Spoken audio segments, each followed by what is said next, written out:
सबसे पहले शामिल करेंगे आज की टॉप स्टोरीज। पाकिस्तान में कारोबारी एतमाद में बेहतरी, बजट पर कारोबारी इदारों के तहफ़्फ़ुज़ात बरकरार। गैलप सर्वे के मुताबिक मौजूदा कारोबारी सूरत हाल पर एतमाद में 9% बेहतरी आई है। 45% ने बेहतर करार दिया। 39% कारोबारी इदारों ने बजट को मनफी, 18% ने मुस्बत करार दिया। पेट्रोलियम मसनूआत की कीमतों के रोजाना तयन का नया निज़ाम। पेट्रोल मजीद ₹6.39 महंगा, नया रेट ₹327.12। डीजल की कीमत में ₹7.83 इजाफा किया गया, नई कीमत ₹375.04 हो गई। और मशरक़ वस्ता में कशीदगी, आलमी मंडी में खाम तेल की कीमत में मजीद 3.5% तक इजाफा हुआ। बरतानवी ब्रेंट 97, अमरीकी WTI क्रूड की $89 फी बैरल में ट्रेडिंग। और आपको गैर मुल्की करेंसीज का इंटरबैंक में डॉलर की कदर को देखा जाए तो आज भी 1 पैसे की कमी हुई है, जिसके बाद इसकी कीमत ₹277.90 पर आ गई है। यूरो को देखें तो इसकी कीमत में 31 पैसे इजाफा हुआ। बरतानवी पाउंड 24 पैसे सस्ता हुआ, जिसके बाद इसकी कीमत ₹371.51 पर आ गई है। गोल्ड मार्केट की बात करेंगे रोजाना की तरह आज भी हम जिक्र करेंगे। मुल्क में सोने की कीमत में 3 रोज के बाद कमी हुई है। फी तोला ₹1800 सस्ता हुआ है, कीमत ₹4,32,000 हो गई है, जबकि 10 ग्राम के रेट्स में ₹1500 कमी हुई है। इंटरनेशनल मार्केट को देखा जाए तो $18 फी ओन सस्ता हुआ, जिसके बाद इसकी कीमत $4096 पर आ गई है। आज के मौजू की तरफ आते हैं। आज के प्रोग्राम में हम जिक्र करेंगे GSP प्लस स्टेटस का। एक तरफ जहां मशरक़ वस्ता की कशीदगी से पाकिस्तान बुरी तरह मुतासर हो रहा है, वहीं अब यूरोपीय यूनियन में भी कुछ ऐसी डेवलपमेंट हुई जिसको पाकिस्तानी एक्सपोर्ट के लिए खतरे की घंटी कहा जा रहा है। यूरोपीय यूनियन ने GSP प्लस स्टेटस बरकरार रखने के लिए पाकिस्तान से डू मोर का मुतालबा किया है। यूरोपीय कमीशन की हालिया जायजा रिपोर्ट में कुछ शोबों में तशवीश का इजहार किया गया है। हुकूमत से मुतालबा किया गया है कि वो मौजूदा खामियों को दूर करने के लिए मौसर इकदाम करे। यूरोपीय यूनियन ने आलमी कन्वेंशन की तादाद भी 27 से बढ़ाकर 34 कर दी है। अब माहौलियात का तहफ़्फ़ुज़, क्लाइमेट चेंज, गुड गवर्नेंस को तरजीहात में भी शामिल किया गया है। इंसानी हकूक और लेबर राइट से मुतालिक इस्लाहात तेज करने पर जोर दिया गया है। फिर पाकिस्तान को अब 1 जनवरी 2027 से नए फ्रेमवर्क के लिए क्वालिफाई करना होगा। उसके लिए हमें क्या करना है, यह हमारे लिए क्यों इतना ज़रूरी है? ये इसलिए ज़रूरी है क्योंकि अगर हम अदाद-ओ-शुमार का जायज़ा लें तो मुल्क की 28% एक्सपोर्ट्स यूरोपीय यूनियन को जाती हैं। 2024 में बरामदात का हजम तकरीबन $9 अरब रहा। एक्सपोर्ट में सबसे बड़ा शेयर 70% से जायद वो हमारा टेक्सटाइल इंडस्ट्री का है। यूरोपीय कमीशन की रिपोर्ट के मुताबिक 2022 से 2024 तक पाकिस्तान की 90% बरामदात ने GSP प्लस से फायदा उठाया। सिर्फ 2024 में ही तकरीबन 732 मिलियन यूरो की टैरिफ रियायत हासिल हुई।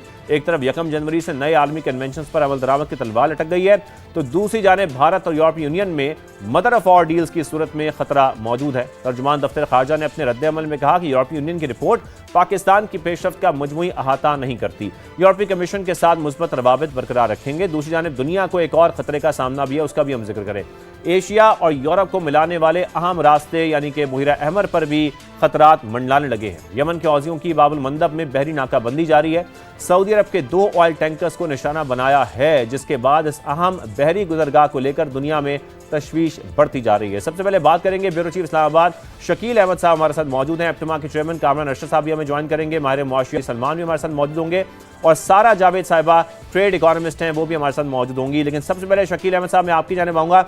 शकील साहब, अगर हम देखें खासतौर पर जो तर्जुमान दफ्तर खारजा का रद्द-ए-अमल सामने आया है कि यूरोपीय यूनियन की रिपोर्ट पाकिस्तान की पेशरफ्त का मजमूई अहाता नहीं करती, लेकिन साथ में हम ये भी देख रहे हैं कि 95% यूटिलाइजेशन GSP प्लस में, इसका भी जिक्र हुआ है इस रिपोर्ट के अंदर। अगर ओवरऑल इस रिपोर्ट को देखा जाए हमारी एक्सपोर्ट्स को लेकर, आप कैसे देख रहे हैं इसको? क्या ये वाकई पॉजिटिव है या जितनी इस्लाहात की इसमें बात की गई है उसमें वाकई पाकिस्तान को बहुत ध्यान देना पड़ेगा?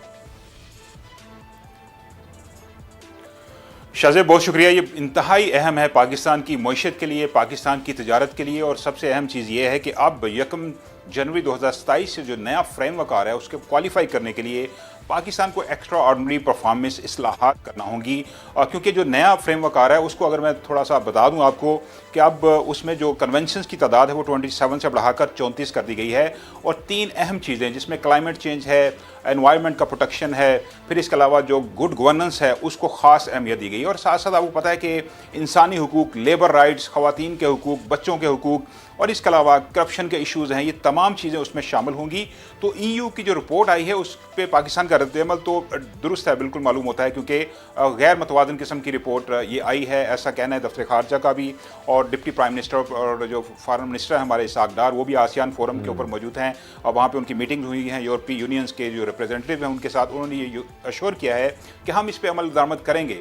लेकिन शाहजेब, ज़्यादा खतरे की बात यह है कि हमारी काफ़ी ज़्यादा डिपेंडेंस है ऑन यूरोपीय यूनियन।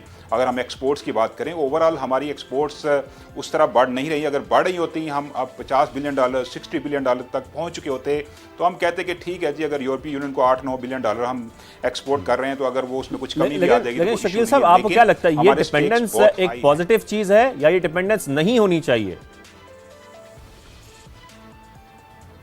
देखिए, डिपेंडेंस का इशू नहीं है शाहजेब। हमें अगर उससे बेनिफिट मिल रहा था, तकरीबन $350 बिलियन का, कोई 80 से 84 करोड़ डॉलर बनता है 2024 में जो बेनिफिट हुआ, तो इसको आप कई मल्टीपल ईयर्स पे इसको अगर आप कैलकुलेट करें तो अच्छा खासा बेनिफिट है। और हमारी डिपेंडेंस इसलिए भी अब काफ़ी ज़्यादा है यूरोपीय यूनियन के ऊपर कि ओवरऑल 25 से 30% हमारी एक्सपोर्ट्स हैं वो यूरोपीय यूनियन के जा रही हैं। फिर उसके अंदर भी टेक्सटाइल एक्सपोर्ट्स का जो वॉल्यूम है वो काफ़ी ज़्यादा है, 7 to 80%। और उसके अंदर बहुत सारी लेबर इन्वॉल्व है, काफ़ी सारा यूनिट्स हैं यहाँ पे टेक्सटाइल के, तो काफ़ी अलार्मिंग है पाकिस्तान के लिए। अब करना क्या है कि पाकिस्तान को डिप्लोमेटिक फ्रंट के ऊपर भी इस पे रोल प्ले करना है, प्रोएक्टिव, और साथ साथ इस्लाहात भी करनी है। लेजिस्लेशन हुई भी है, हमने लेबर राइट्स के लिए लेजिस्लेशन की है, इसके अलावा जो अकलियतें हैं उनके लिए, फिर ख़वातीन के लिए, बच्चों के तहफ़्फ़ुज़ के लिए ओवरऑल काफ़ी काम हुआ है। यूरोपीय यूनियन ने इसको एक्नॉलेज भी किया है कि 27 जो कन्वेंशन है उसकी तौसीक पाकिस्तान ने कर रखी है, लेकिन अब ये तादाद बढ़कर 34 हो गई है। तो अब हमारे पास टाइम कम है। इस वक्त पाकिस्तान की पोजीशनिंग देखें ज़रा डिप्लोमेटिकली भी और ग्लोबल सीन पर भी पाकिस्तान की बड़ी अच्छी पॉजिटिव पोजीशन है। तो यूरोपियन कमीशन के साथ भी मुसलसल हमारे राबते भी हैं, मुलाकातें भी हैं। एक नए फ्रेमवर्क में जाना आपको लगता है चैलेंजिंग होगा पाकिस्तान के लिए 2027 में या नहीं होगा? मेरा ख्याल ये चैलेंजिंग होगा, और जिस तरह की इंडिकेशंस दे रहे हैं यूरोपीय यूनियन के ऑफिशियल्स, यहाँ इस्लामाबाद में EU के जो एम्बेसडर हैं रेमेंडस, उनसे भी मेरी भी बात हुई थी पिछले दिनों।